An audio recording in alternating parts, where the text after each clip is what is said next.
Hello, everyone, and welcome to the second panel of the day for its fourth day, actually, of the CAE, where I am your host, Julia, or Juice, and I will be here together with these lovely people for the founding of an esports organization panel. Now, I'm sure many of you are aware, esports have very much been exploding in the mainstream and bleeding in, and obviously, there are a lot of opportunities to really be a part of that and really just learn like how to really be part of the esports culture, especially with esports.org. So you'll notice that the people we kind of have with our panel today are kind of come from like a huge range of like different experiences when it comes to esports organizations.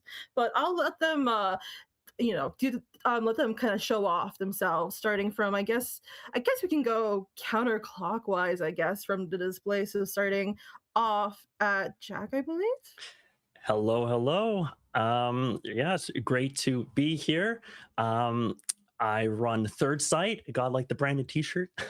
Yeah, we run watch parties and other types of Counter Strike things. So yeah, we are a Counter Strike org based in Ottawa. Yippee! And thank you for being here, and nice to meet you, Jack. And I guess now, Emil, why don't you go show off to the crowd? Sure. Vil Vinaka, my full-time slash day job is senior operations manager at 2K. As far as esports goes, I had founded my own esports org called Able Esports, Quebec slash Canada-based org a few years ago. Shut that down last year, or maybe 2 years ago. So we had teams in a bunch of different titles. We had a bunch of different sponsors. We organized both online and in-person events and podcasts. We had our tournaments, monthly Valorant tournaments, broadcast on television networks in over 20 countries. So it was really, really cool. Also had another company called Five Stack where we organized in-person and virtual weekly tournaments for Valorant and Counter-Strike for Quebec-based players. And then more recently, or in parallel, I also sit on the board of directors for the Quebec Esports Federation. So we run all the leagues in the academic space in Quebec, and Esport Canada, which runs the national teams, which some of you may see at FIFA E right now in Rocket League, and the Esports Nations Cup that's coming up. So yeah, a few different views on the esports space. Just a few, only a little bit, only a few roles, not too Keeping much. busy. Very busy, but still really amazing. I do keep up. But of course, last but not least, Eric, feel free to introduce yourself, info dump about yourself, whatever you want. Floor is yours. Yeah, I'm Eric, founder of Cupid Esports, where we compete in North America League of Legends. I'm trying to make a push for NACL this coming Open qualifiers. We also played in the recent ALGS champs, so hope to make a return the following year in Sapporo again. Outside of Cupid Esports, which is Cupid Esports, I also am co-founder of West Point Esports, competing in APAC, specifically Riot's PCS, based in the Philippines. But yeah, happy to be here. Excited to chat with you all, and yeah, thank you. Oi, Philippines. But yes, happy to have which is outside of Canada, honestly. And I think it will bring for like a really interesting discussion. But I guess to first just jump right into it. A more kind of general question for all of you. In your opinion, what role do esports organizations kind of play within the overall gaming community? Yeah, I mean, I guess can talk about that. I mean, I think, ultimately esports orgs, they are providing the platform for people to talk about esports. So if that's people then can if that org has like an actual team, people, talk about, oh, that roster, they should make those changes. Or if it's an organization who are creating in-person events, then to attend and talk to, meeting people. So I think without organizations, you don't really have that space or that kind of maybe reason to kind of, talking about gaming in that sort of way.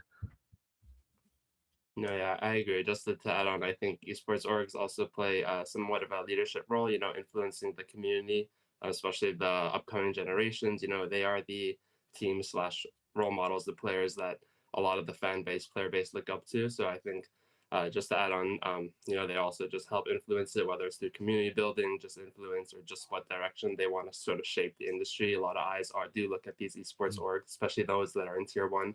Even those like such as myself, that's working through grassroots. We also look at these upper tier one orgs as well. So I'm sure they have a lot of influence throughout. Yeah, to echo kind of what the other guys said, but also to add a little bit. So obviously, esports a big marketing tool for a lot of a lot of game developers, but as both Jack and Eric said, that just doesn't exist without teams, i.e., orgs. So it's an interesting dynamic depending on the game developer, how those leagues do work with those orgs. Some are working really, really well and creating a kind of sustainable ecosystem for them. Others are struggling a little bit on the sustainability aspect. But yeah, if you lose that org aspect of it, the whole ecosystem starts to crumble. And that is the aspirational side of it, right? Like young kids are not just like, oh, I want to play Valorant at a really great level. It's no, I want to play for Cloud9. I want to be on FaZe. I want to be on whatever it is.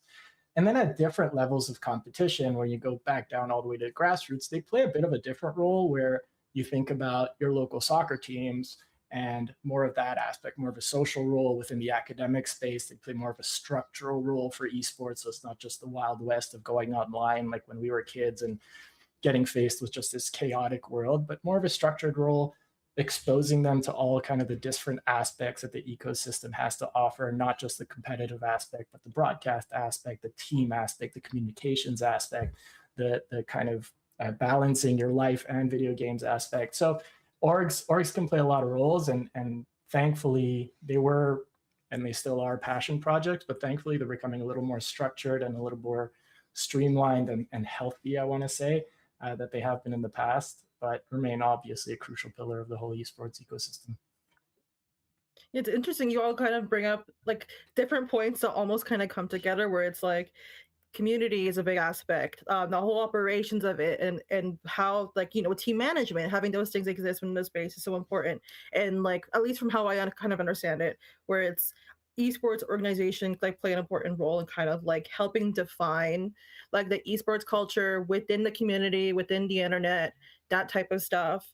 I think it's quite interesting how like diverse it is, especially with, like, as I said, you all kind of like have an esports org that is like, like they're all kind of different from each other. Like they're all like, they all showcase different things. And then I guess also kind of speaking on that, I know you guys also kind of, touched on it with your introductions and everything. But I mean, maybe if you wanted to share, I guess, a little bit of like how the steps you took, or like the journey you had when it came to kind of like getting to kind of where you are today, in whatever amount of detail that you are comfortable sharing. Yeah, I mean, I guess I can go first. I mean, something that I was trying to start with is like, I was trying to, help, just kind of start like, hey, does anyone need help to, for their org? But unfortunately, it's quite hard when, for me, all I had was, I just like Counter-Strike. And so if you don't have any prior kind of knowledge, or it's tough for organizations to trust you to then volunteer. So eventually I just unfortunately didn't really get anywhere with that. But I think as a big positive of that is I decided to start my own thing. And so that's kind of where I started. Is unfortunately just no one really at that time just wanted my help, but started a small, just decided, here's this one Counter-Strike event, let's see if I can host something for that, and then get people to watch it. And that's where kind of I started. And kind of this other aspect, I think, of it, that I was able to then get these bigger brands to kind of sponsor my watch parties, is going to other um you know going not just in my region, but heading out and meeting these other people who are with these brands. Because I think it's tough to then just you want to try and get sponsors, but sending if especially brand new, you don't have like your brand established yet, trying to get these big companies to send you money or send you items to sponsor is tough. So something that I did is meeting these companies has been really good, and I was able to then get these really cool sponsorships for even like a small watch party. So I think that's something people can look to do is feel free to go to these other places and try to meet those brands there, because oftentimes too, like the people that you would be talking to online, they're going to be present at these other places, other gaming events. I You want to guess go, Eric? I mean, Oh yeah, yes. for sure, for sure. But yeah, no, for me, I guess I've always been a bit more interested on the internal side, like the operation side of esports, rather than the player side, I guess, because I'm not of that skill caliber, right? And so that kind of prompted me to push for the path to org, path as an org rather than path as pro player. And so with me with Cupid Esports, I guess because I'm based in Asia, but I was studying in the US for maybe 8 years. And so I figured, being able to start an esports org there is a really good way to still connect to the community that's there, one that I connected with while I was there as well. And so with Cupid, our main sort of kind of focus when growing is to work with the community to grow alongside the grassroots space. And so for the past 4 years, that's kind of been like our bread and butter, especially with League of Legends. We've really been working with the grassroots community there. Right now, hoping to sort of move with them into tier 2 as we compete, as I said, but we'll see how those go. But again, ultimately, pushing out events, trying to host watch parties, just trying to give the community more sort of initiatives and opportunity to watch, to play, to come together, and just to like support the overall esports industry. That's kind of been what we've been looking at. Yeah. Yeah, those are really cool backgrounds, and I guess it's fun to hear Jack and Eric talk about it because myself come from like kind of a splice of the two. So like Eric, nowhere near good enough to be a professional esports player, or at least if I was good at some point, I'm way over the hill. And like Jack, I came in not necessarily looking to start my own thing, but looking for people who needed help. I guess unlike him, I came in with a lot of baggage. So I was and am a lawyer. I have an MBA, so I had a lot to offer esports orgs. So I went around and tried to figure out, which cool project to jump onto. Able Esports was just starting up with a local guy running it. I met him through a couple of events here. So to Jack's point, go to events, talk to people. It's a small world. So we kind of quote unquote co-founded that together, and then we tried to position ourselves in a way that would make sense and that would differentiate us from other orgs, because there are a lot of grassroots orgs, there are a lot of tier 1 orgs, tier 2, tier 3, whatever, all the tiers. If you do want to start generating some revenue and kind of sustaining some of the operations that you want to be building, it is challenging. Like there's absolutely no hiding it, but it's also doable. So we always had the perspective of we're not going to spend what we don't have, unlike some esports orgs that do the opposite. Let's do really cool, SHIT stuff, and the money will come. So that wasn't our approach. So we reached out to local organizations and local companies, and what we did was we differentiated ourselves by being Quebec-based, so having a lot of French language streams. What you can come to understand from companies that do want to kind of market to the underlying market of esports, which is huge, like you said, Julia, is that a lot of those companies that are more traditional companies have local budgets and they want to cater to Canadian consumers. However, as soon as your streams are in English, it's very hard to cater to Canadian consumers because a lot of your viewership is going to be North American rather than Canadian, given that we're a small percentage of the North American population. But like Jack is doing stuff that's in person, that'll give you more of that leverage and unlock more of those marketing dollars. Or like we were doing in French streams, where 95% plus we could demonstrate that 95% plus of our viewership was Canadian because they were from Quebec. Then that gave us a bit of a leg up on other organizations that were just way more broad-based and had the opportunity to get more competitive players because they have a larger player pool, but with less competitive players and a lot more marketing dollars that others would have. So it was an interesting kind of way to approach the situation. So differentiation is definitely something you should look at. In-person events we started doing as well, like Jack, because traditional companies are used to that kind of marketing. So you're speaking more their language than this, oh, I have this many impressions and this many viewers on a Twitch stream. And it's getting more understood today, but a few years ago was even less so. So yeah, approach it from different ways and definitely do the legwork. It's not easy, but it's definitely doable to fall somewhere super interesting. Yeah, and I guess like since like again you all have different backgrounds that all kind of interlap with each other despite being from like you know like not like grassroots organizations or more community organizations, or I guess they are pretty similar, but my point is like you all have similar experiences and also like deeply contrasting ones that kind of like help complement each other. So I guess before I kind of get into the nitty gritty of like how do we get an esports org, I'd like to kind of like ask more about some of the things you guys touched on in case maybe there are some viewers who have similar values or interests, I guess, to the stuff that you guys do. So I guess starting to get a little bit personal, but not really. I'll start with Jack because I know hello, I like to ramble. I'll start with Jack, I guess. And I mean, I know like you mentioned it, it's like all over like your mission statement and everything. Mhm. A core aspect of Third Sight is community. So I guess like how are you kind of mindful of it within your daily operations? Like not just like from like, you know, like holding events or watch parties or live streams, but also kind of just like, you know, how the company operates as a whole. Yeah, for sure. I mean, I think, like the main thing is I want to build a space where people can come in and then they meet other people that just like the same things we all do. And so I think it's creating just a fun environment. And so I think hosting these in-person events is like that big portion of that, but also just online as well. I want to just make like a fun space. So that's like it's kind of the like big part of it is I just want people to have fun. I just want people to then meet new people, that like, hey, this guy he's in here, so he's gonna like the same things I do, follow Counter-Strike. So I think yeah, it's a big part of it.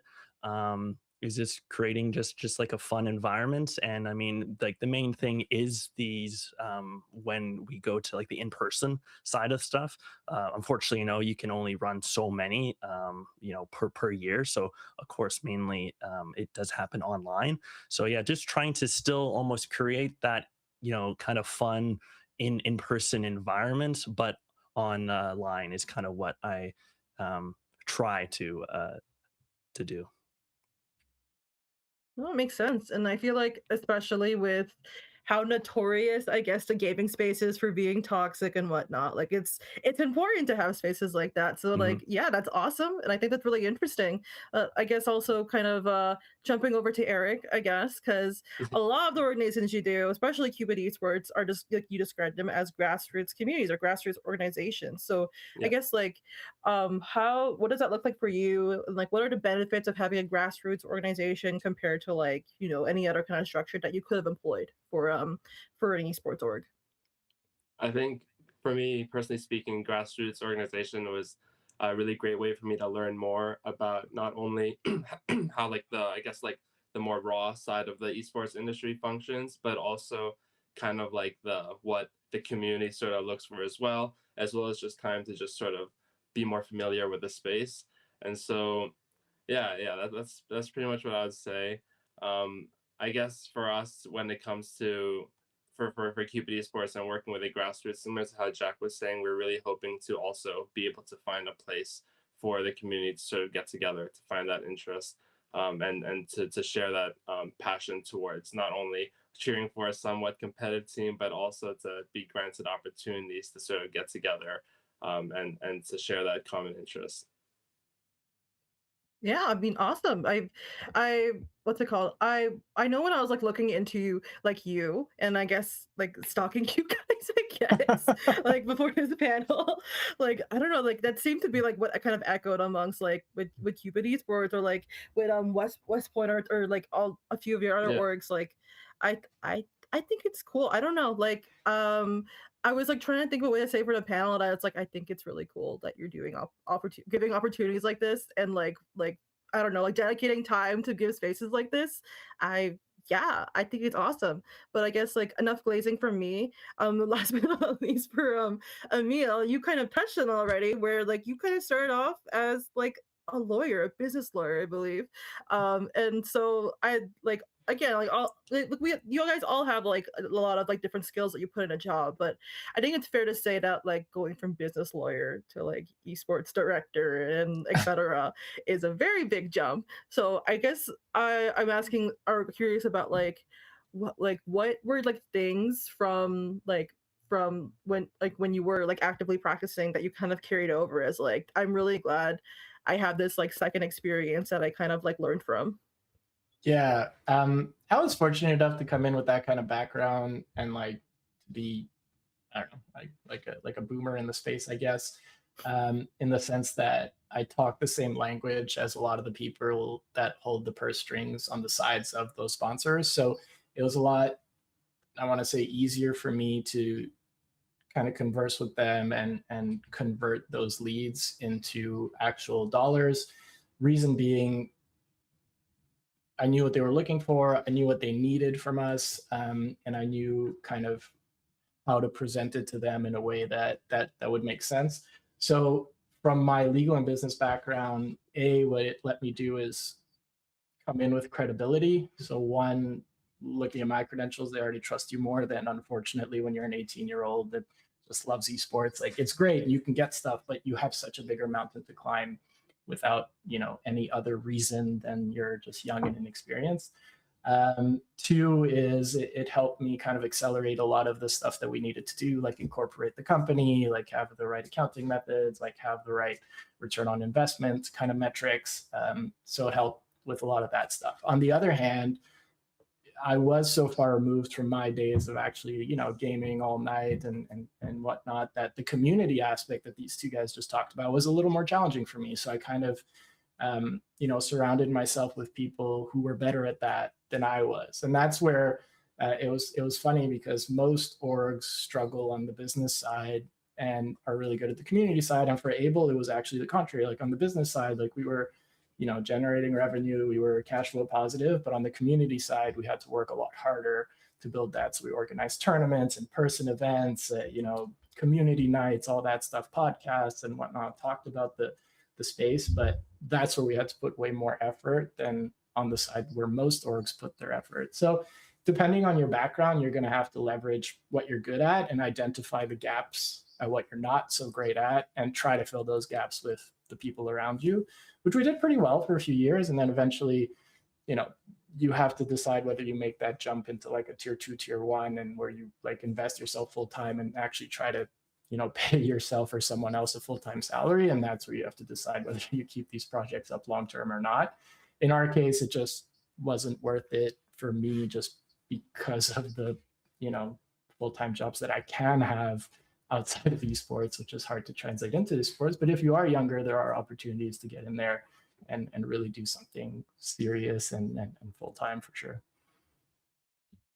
Yeah, and I find it interesting that you mentioned also like the contrast with like I guess lawyer culture, or at least like the environment that you were in before, and then going straight to esports. Like, I think that's really interesting, especially like I can't speak for other esports orgs. I've only really been part of like my own colleagues. Like I'm from Humber, and I worked with Humber Esports. I can only really speak on that experience, and like a lot of people came from different backgrounds. Like I remember, like I was surprised when I learned, like, oh, there's just a comp sci guy here, and he's fully just doing production. And it's like, actually, no, I can see how they connect. Never mind, I get it. Or like this one guy who's graphic design, but then he like does everything, not for any reason, just for the love of the game. And like, I don't know, I think it really speaks to like, in a way, esports is like, it's new, but like it's still getting bigger as it kind of bleeds into the mainstream, I guess. And it's like people have been kind of finding their own opportunities, as like many of you did. Like with your orgs, you found your own opportunities and made them yourselves, which I think from what it sounds like seems to be a really important part when it comes to like founding your own esports org, which is like the passion and like I guess in a way maybe luck. No, I guess more what sort of opportunities you find and make for yourself. No. There's a bit of mix of everything for sure. Fair. I agree. But yeah, I guess that is really the case with most jobs where it's a lot of factors. But I guess still, like, kind of delving now away from the more icebreaky stuff and kind of more into the nitty gritty. So when it comes to like founding your org, so I guess I'd like to ask like very very loaded question, but like just for the sake of segueing in, like if some random person in the street ran up to you and was like, "I want to find my own esports org," like what would you tell them would be like the first thing they should do? I guess like to speak real quick, one the person that came to my mind is um I guess the patience that comes within the industry. I don't think you're gonna look to see results overnight. I think it could happen over a night, just not over the first night. You know, you just gotta keep going at it and eventually it could happen. But yeah, you never know when it would come. You just gotta keep putting your head down, keep working at it, keep being, you know, the best version that you would want your org to portray, and just keep trying to, you know, network, etc. And eventually the opportunities will come, but you also have to put yourself out there too. You can't just make an org and stay silent and compete. You also have to do everything that falls under it, which is also like the marketing, as we mentioned before, many times working with the community, trying to create opportunities, etc. And yeah, those are just the first things that come to my mind. Yeah, I mean, Yeah, I think. go ahead, Sorry. Jack.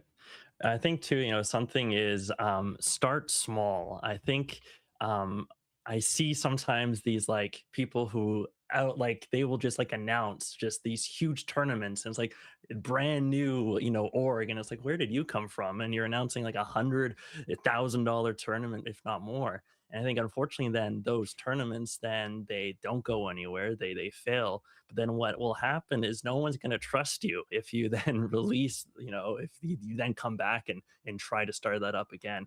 So I think it's really important, it's great to have those, big plans. But I think starting small, run something small, and then from there, then start to build up.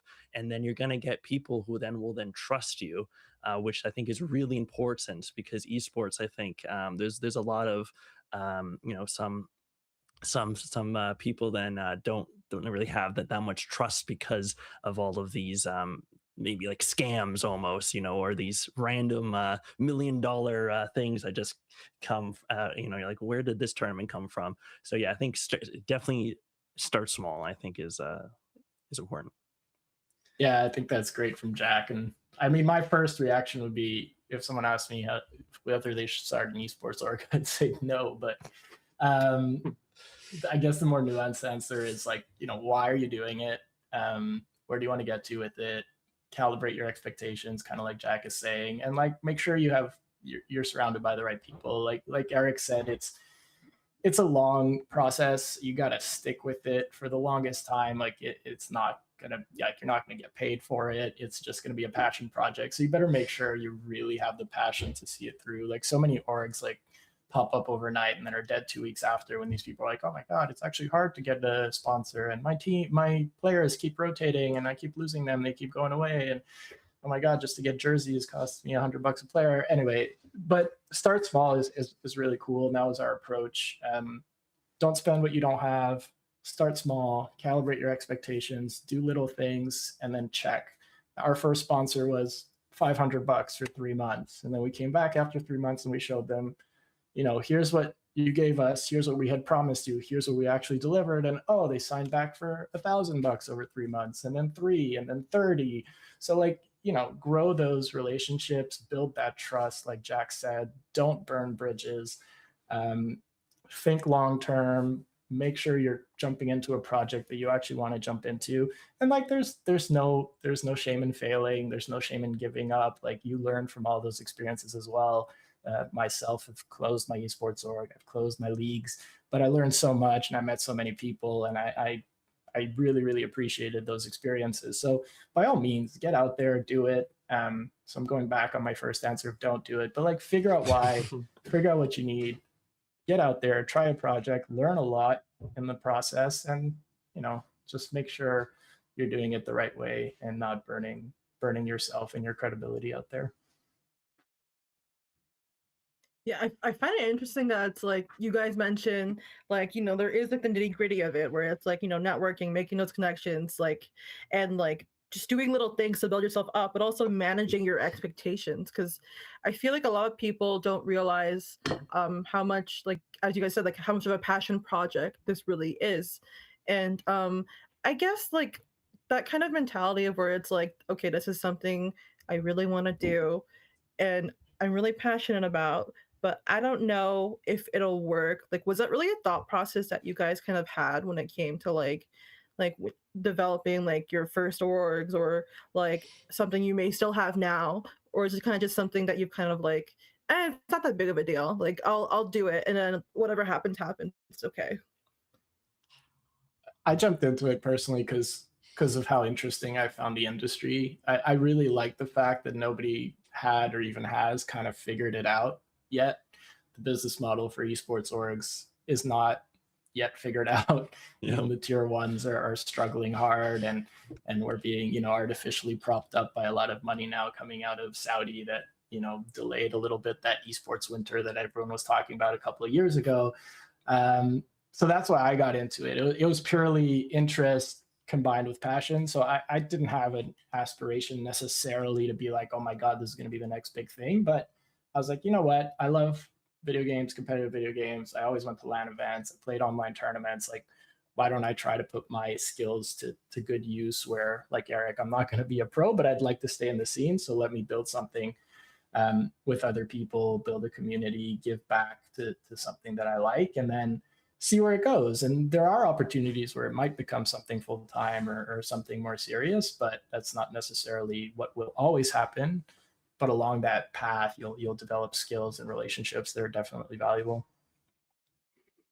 Yeah, I mean, like for me, I mean, I never really thought like maybe this might fail per se, just because there isn't that much around. So it's like, where do people go to watch Counter Strike in like the region? Well, like there is barely any events, so even just a watch party, I think people would really like. Um, and yeah, I think it's definitely important when you're going into it. You're going in it because you love the game, you love the space. I think you're making sure you're not going into to make money, because no one in esports is making money. I think we can all speak. The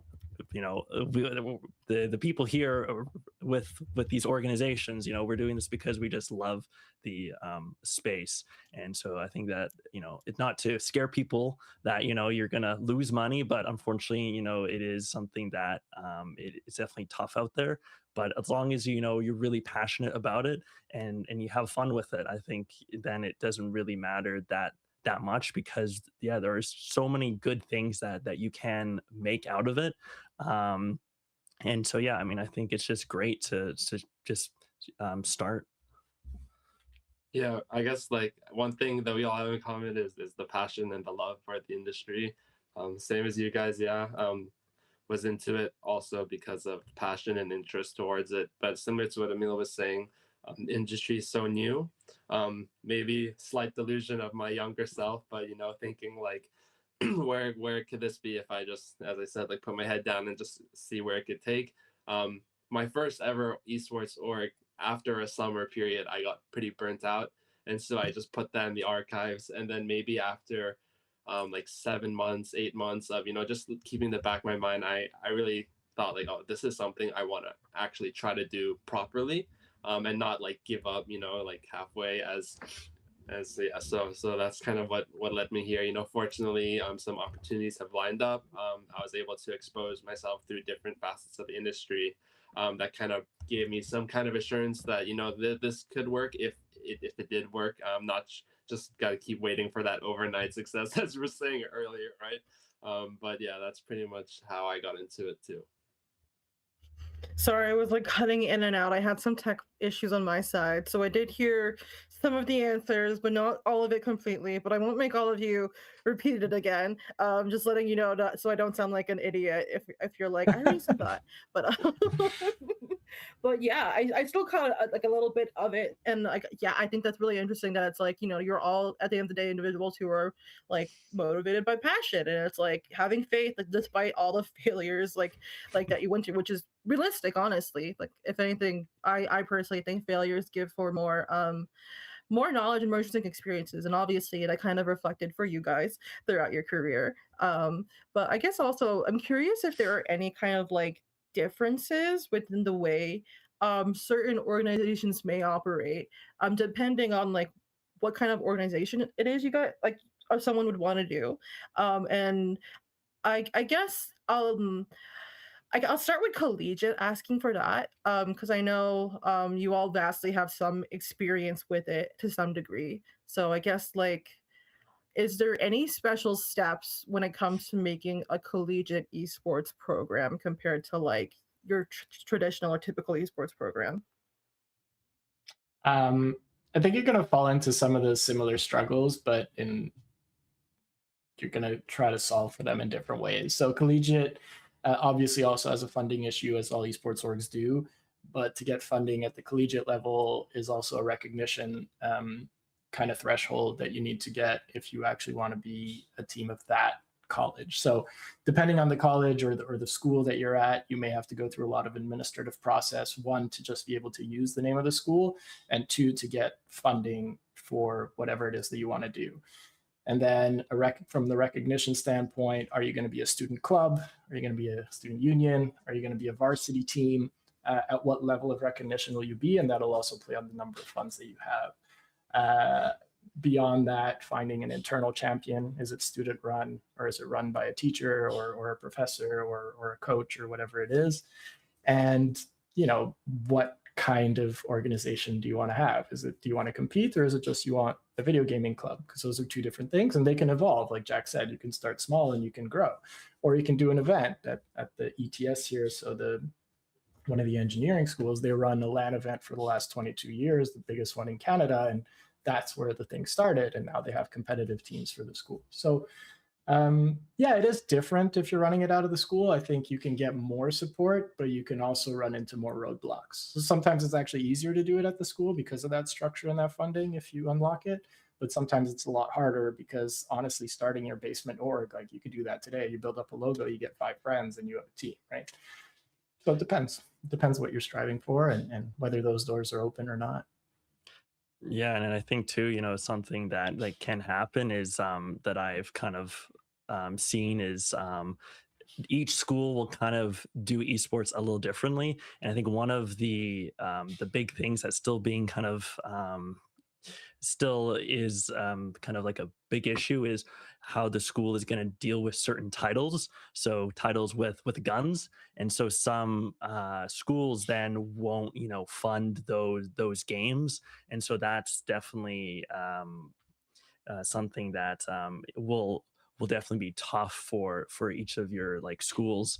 And then I think one thing that I've seen in some schools is when you do set up, then the actual like school is making sure that, because often these are run by the people at the school, but the students eventually they will leave. So I think it's important that you make sure that there's new students always in that system, because then what can happen is all of the leaders are then, once they graduate, well, now there's no one actually running the actual school, the program.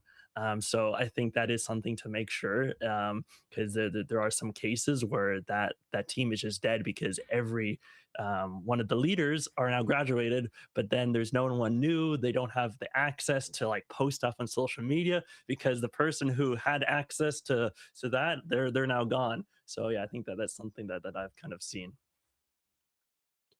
I guess I guess you guys both said pretty much everything I want to cover. But just to highlight some specific points that I definitely agree with. Like one is the new wave of talent, whether it's like student staff, and just making sure that transition is easy, because that does happen very often.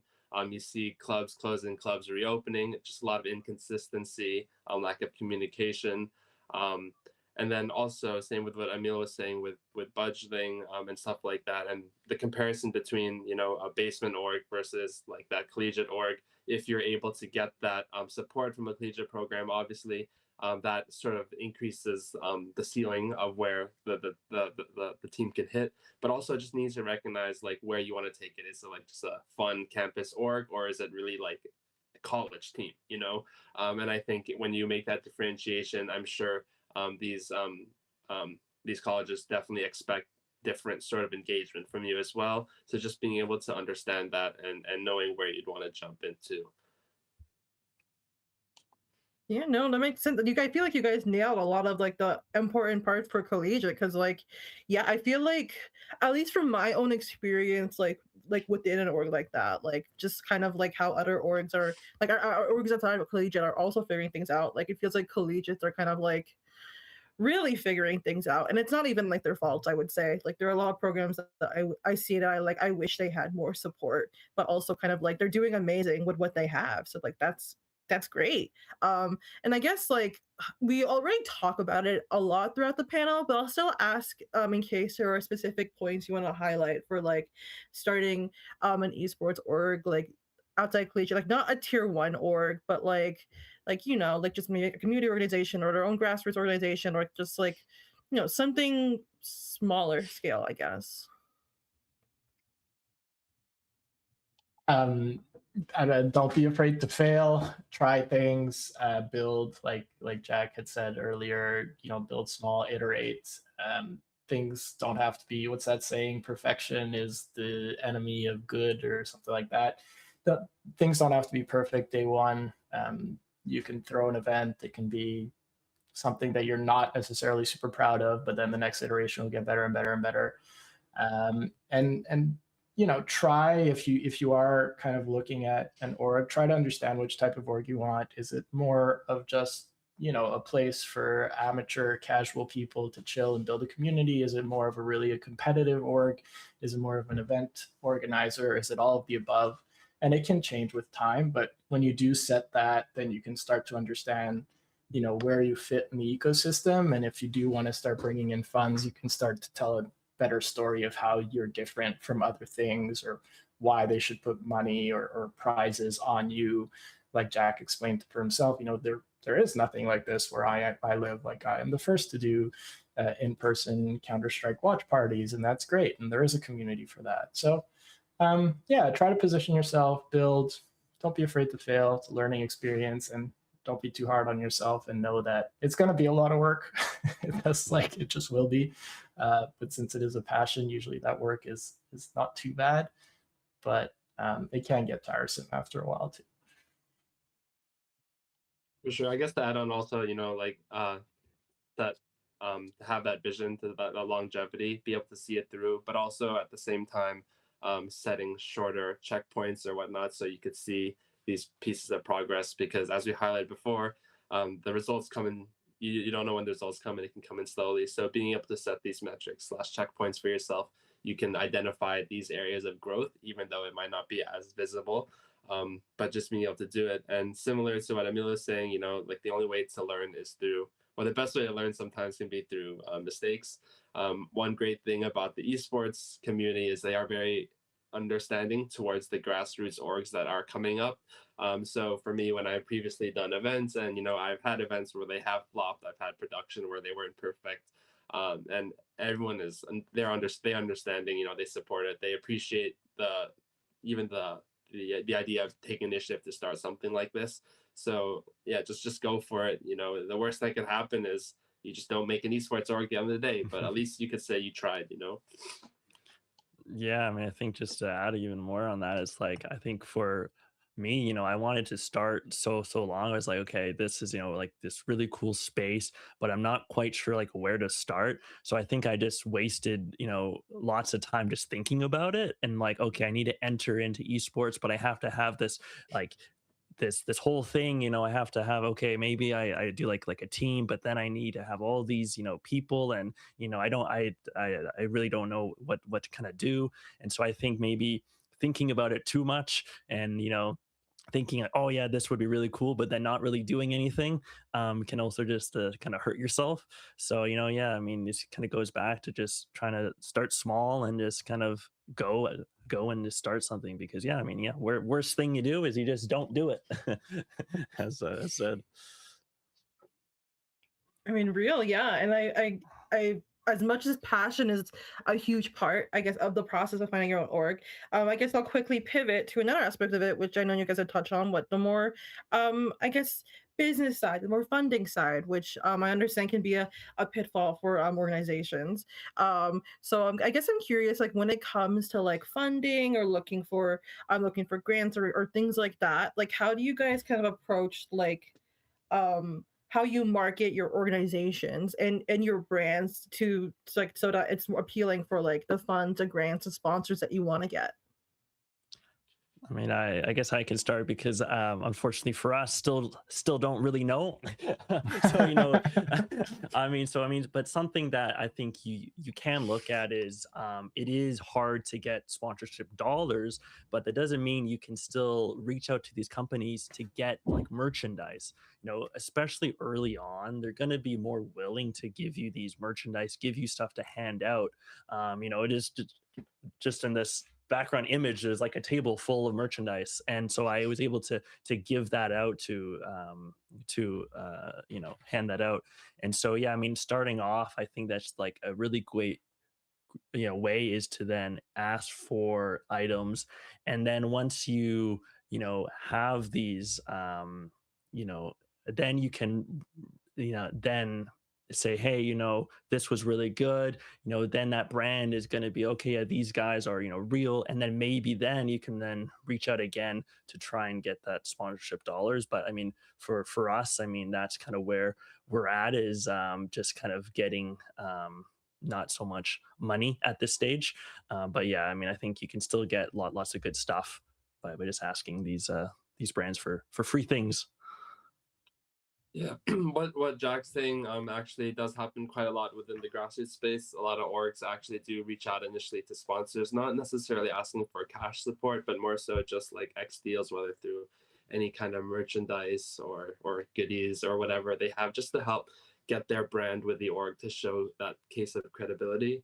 I know for us, something we're pushing heavily for is we're trying to move towards more content this year. As well as just staying consistent with community activations. I think these are two heavy things that sponsors do look for. So if we're able to get the right recipe for that, and we're able to put ourselves in the right spotlights, hopefully we're able to, and for anyone as well, hopefully they're able to also pull in whatever goals they're trying to get for with sponsors, just even having their name, but yeah. Yeah, content is king, as Bill Gates once said, and more recently Tarek. Yeah, I think you have to see your organization as like different verticals, and why I was talking about earlier about surrounding yourself with the gaps that you have, right? So there's a lot of stuff in running an org that is a lot of work, one of which is socials and graphic design, one of which is running teams and competitions and managing those players that are often, not excessively mature as far as their communicating with you goes. And then another pillar is all the business stuff, which is, yeah, let's make some money. That can be fun, or you should find someone who wants to really dedicate the time to it. There's a structured approach to business development that is absolutely no fun if you don't like it. It's a numbers game. You need to do a lot of things to get to where you want to go. Starting small is obviously a great approach. But regardless of where you're starting, you need to understand, who am I speaking to, what am I selling, and why should they be buying what I'm selling? So esports comes with a really, really interesting submarket of people. Basically, everyone is playing video games now. A large portion of the younger generation is watching esports. Those viewers are excessively difficult to target. They have ad blockers. They don't have cable. They're not reading magazines. They don't get ads. So it's actually a really interesting market for a lot of companies. And as soon as you can demonstrate that to a company, you've already hit one of their checkpoints. The other one is, why me? Why not somewhere else? We pivoted very quickly from competitive teams to, like Eric just mentioned, content. And like Jack is doing, events. Events will get you eyeballs. If you organize a tournament, there will be way more people watching that tournament than there will be your Counter-Strike team that's playing an ESEA event. Those people will drag in their 10, 20, 30 friends. The tournament, if you get 16 teams to sign up, now you have 16 times 5 probably watching, plus all their friends, so you get a lot more viewership. You make those recurring events, you can start selling that to sponsors by under-promising, over-delivering. Hey, listen, if you give me, like Jack said, a case of Red Bull, a case of Guru, whatever it is for this tournament that I'm going to draw as prizes, or I'll draw in the chat, tell me what you want me to do, and I'll do it. Like what will make the question to ask any sponsor, what will make the sponsorship a success for you? You need to ask that question to know how to get them back in. So you ask that question, they tell you. We had Guru as our sponsor. They wanted as many people as possible to taste their products. Great, we're going to do that. In chat, draws like you guys are doing with your raffle right now for those mice, right? You get that going. You tell them, hey, look, I think we're going to have about 50 viewers on average, times 6 hours for the tournament. That's this many hours that your logo is going to be on stream, this many different people that will be in the stream, yada, yada. You do the thing, you get the sponsor, you have to report back, which a lot of people don't do. Report back. This is what you gave me. This is what I promised. Look how much beyond my promise I got. Hey, by the way, I have a tournament coming up next month. How about we do twice the cases and maybe $500 that I could do as a prize pool that will generate more teams. I'll go from 16 to 32 teams.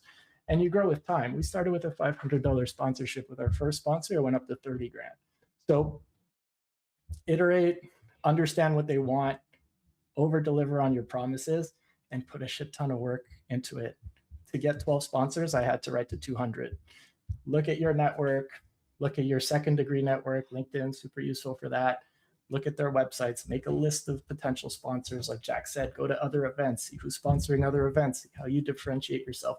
It's a whole process, but if you get a person dedicated to that, you can really activate on it. It's not easy, but it's definitely doable. We were in the 5-6 figures on both my org and my esports leagues, and because we were doing a lot of that stuff. And it's not fun, but it can't be. So yeah, work hard at it if you want to get to it. It's so interesting, like all the points you kind of mentioned, because I feel like for me, example, I'm not necessarily like a business person, I guess. Like I don't have like the business talk or whatever. So like I don't know, I think it's really interesting like learning about those different perspectives, and I'm sure I'm not the only one to really feel that way. And it's really cool seeing like how you all have different experiences, different like blah blah blah, but all at the same time, like all the same, like because it's all video games. We all love video games, yippee! But I guess as we're kind of like nearing the end of our panel, unfortunately, I was wondering if you guys had any kind of like closing thoughts, words. Maybe there's something that you want to talk about that I didn't ask. Maybe there's something you just want to say to people who want to start their own org. The floor is yours. I'll start with Jack this time. Yeah, I mean, as kind of we said it, it's starting. I think that is so important. It's something that I wish that I did, didn't take as long to just start something. And I think it's important too, because we're talking about esports, we're talking about how you're basically not going to make money, or, it's going to be very hard. When you're starting this, don't make it feel like don't make it, I guess, you're doing this because you love esports and you just love that game. So have fun with it, and building that is so important, that you're building something to have fun. And then if it turns into something that will make money, or that's just going to, turn into something where you can't do it full time, then that's just a great added bonus. But that's, I think, at like its core is just starting and have fun. And Eric, would you like to go next? Yeah, I guess like what Jack is saying, actually starting it, is very important. If you ever get hesitation, just go through with it. As we mentioned before and highlighted, the best way is to learn from your mistakes. And also what Jack was saying, what I was gonna say as well, is to find a way to enjoy the process, to have fun with it, because like it's really a long process, and you never know. Like esports is meant to be fun, but behind the scenes, it's not always sunshines and rainbows. So if you're able to find a way to fall in love with the process, the grind, like getting these sponsors, whatever it is you gotta do, like it's great. It really it is very rewarding. The little hints of recognition. Seeing your players, hit their milestones, get scholarships, whatever it may be. It's very rewarding. And just, yeah, hope to be in the shoe to be able to do that more. Yeah, the find the fun part is the most crucial, absolutely, and keep it fun. Me, all the projects I let go is because they just weren't fun anymore. People ask me like, "Oh, you stopped because you didn't have the money, you didn't have a player." It's like, no, it just wasn't fun, so I stopped. So that's definitely the most crucial one. The other one I would say probably the best way to keep it fun is surround yourself with the right people. If you do a lot of stuff you don't like doing, it won't be fun. If you got biz dev and you hate biz dev, it's not going to be fun. If you hate socials, you got to do socials, it won't be fun. If you hate graphic art, so surround yourself with like a good group. You definitely have to be a jack of all trades, but I think you need a group of people. Plus, having a group that you become friends with keeps it, upbeat.